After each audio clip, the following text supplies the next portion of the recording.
राधे राधे मित्रों, Hare Krishna. Welcome back to the channel. और आज की वीडियो में आपको प्रभु की एक बहुत ही सुंदर लीला का दर्शन कराने वाला हूँ, जो अभी रिसेंट में हुई है, कल हुई है। और मैं आज आपको इसका वीडियो बना के दिखा रहा हूँ। प्रभु की लीला कुछ ऐसे शुरू होती है कि प्रभु एक कुंज में बैठे हुए, एक वन में बैठे हुए हैं। वहाँ पे एक गरीब आदमी उनके चरणों में बैठा हुआ, उनकी चरण सेवा कर रहा है। और तभी उसने प्रभु से एक प्रश्न पूछा कि प्रभु, ना तो मैंने अपने जीवन में कभी दान किया, ना कोई पुण्य किया, तो क्या मुझे स्वर्ग की प्राप्ति होगी? क्योंकि ना तो मेरे पास इतना धन था, ना मेरे पास इतना समय था कि मैं दान पुण्य या पूजा पाठ कर सकूं। तो प्रभु हंसते हुए बोले कि ये प्रश्न जो तुमने मुझसे पूछा है, ये जन कल्याण के लिए। आओ मैं तुम्हें एक छोटी सी कथा से इसका उत्तर देता हूँ। तो ये लीला कुछ इस टाइप की है। तो प्रभु उत्तर में ये देते हैं कि एक बार की बात है, एक नगर सेठ, एक राजा और एक गरीब आदमी, एक ही नगर के तीनों लोग इकट्ठे मरे और वो सब नर्क गए। नर्क में ना तो यमराज थे, ना चित्रगुप्त थे। जब वो लोग नर्क में पहुंचे, तब राजा और नगर सेठ आपस में बातें कर रहे थे, कि हमें क्या मिलेगा, नर्क या स्वर्ग? तो राजा ने कहा, मुझे स्वर्ग मिलेगा, क्योंकि मैंने अपने जीवन में सारे अच्छे कर्म किए हैं, लोगों को काम दिया, लोगों के लिए घर बनवाए, लोगों को भोजन खिलाया।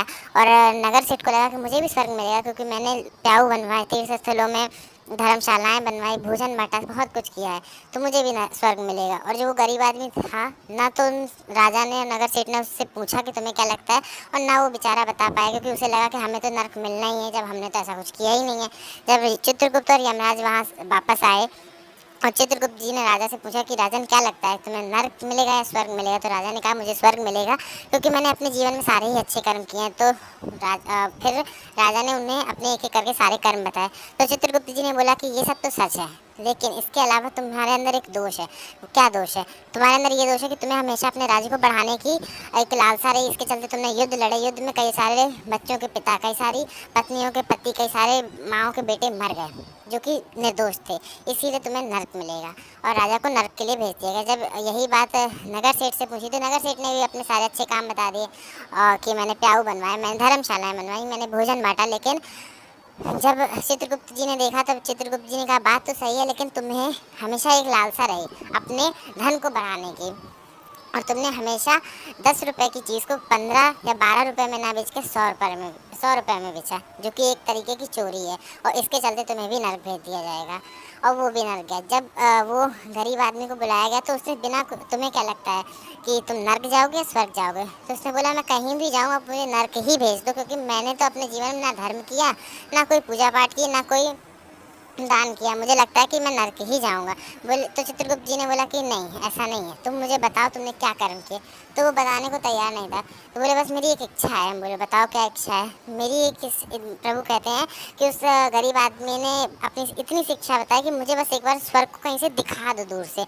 मैं देखना चाहता हूँ कि स्वर्ग है कैसा। मैंने बचपन से ही सुनता आया हूँ, स्वर्ग स्वर्ग, नर्क स्वर्ग, तो स्वर्ग है क्या? स्वर्ग में ऐसी क्या सुख सुविधाएं?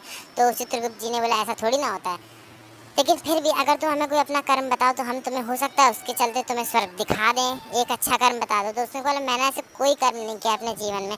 तब चित्रगुप्त जी ने कहा, अपने दिमाग पर जोर डालो। उसने जब अपने दिमाग पर जोर डाला, तब उसे याद आया कि एक बार सुबह मजदूरी के लिए जा रहा था जब वो, तो उसने अपने घर से 2 रोटियाँ ली और वो उन्हें लेके चला गया। पूरा दिन काम करने के बाद जब वो उन 2 रोटियों को खाने बैठा, तब एक गाय उसके सामने आ गई। उसे लगा कि गाय भूखी है, और पहले उसने उसे एक रोटी दी, लेकिन उसे लगा कि मेरे इस गाय के इतने बड़े शरीर में इस एक रोटी से क्या ही होगा। तो उसने उसे अपनी दोनों रोटियां दे दी और पानी पीकर पूरा दिन काम करता रहा। बस एक यही अच्छा कर्म है प्रभु जो मैंने किया है, और मुझे याद है, और बाकी आप मुझे नर्क भेज दो, लेकिन हाँ, बस एक बार स्वर्ग दिखा देना। तो बोले, नहीं, तुम नर्क जाने के भागीदार नहीं हो। प्रभु कहते हैं कि तुम्हें नर्क जाने की कोई ज़रूरत नहीं है, तुम स्वर्ग जाओगे। क्यों? क्योंकि तुमने अपने जीवन में ना कभी चोरी की, ना ही किसी को ऐसे कभी झूठ बोला कि किसी की हानि हो जाए उस झूठ से, ना तुमने कभी किसी का बुरा चाहा। तुमने सिर्फ अपना काम किया, अपना कर्म जो तुम्हें मिला था वो किया, और मेहनत करी, और इसके साथ तुमने ये पुण्य भी करते गए, जिनके बारे में तुम नहीं जानते हो।